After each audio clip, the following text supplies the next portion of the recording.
100,000 ብር ተቀጣ። ካዛንችስ ኮሪደር ላይ የሕግ ጥሰት በመፈጸም የህዝብ ሀብት ላይ ጉዳት ያደረሰ ሻም የተባለ የመኪና ክራይ ድርጅት 100,000 ወይም 100,000 ብር መቀጣቱን የቂርቆስ ክፍለ ከተማ ደንብ ጽሕፈት ቤት ገለጸ። ግንቦት 4 2017 ዓ.ም በቂርቆስ ክፍለ ከተማ ወረዳ 8 ካዛንችስ አካባቢ በምሽት 2 ሰዓት አካባቢ ጨለማን ተገን በማድረግ ባልተፈቀደ ቦታ በኮሪደር ልማት ላይ ጉዳት በማድረስ የሕግ ጥሰት የፈጸመ ሻም የተባለ የመኪና ክራይ ድርጅት የ100,000 ብር መቀጣቱን ተገልጿል። ድርጊቱ ሕግ በመተላለፍ የህዝብ ሀብት ላይ ጉዳት ማድረስ በመሆኑ ከቅጣቱ ባለፈ ተጠያቂነትም ስለሚያስከትል አሽከርካሪው በሕግ ቁጥጥር ስር ይውል ዘንድ ክትትል እየተደረገ መሆኑን ከክፍለ ከተማው ደንብ ማስከበር ጽሕፈት ቤት ያገኘነው መረጃ ያስረዳል።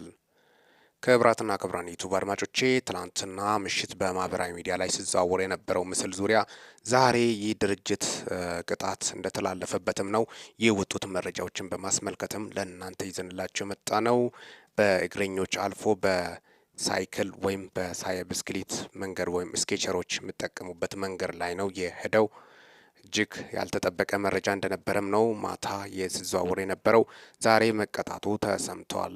የመረጃ ምንጮቻችን እንደገለጹልን ሚኪ ነኝ ከሚኪታ ቡረንፎ። ይህንን ቻናል ሰብስክራይብ በማድረግ ወቅታዊና ታማኒ መረጃ አገኙ። ሰላም ቆዩልኝ።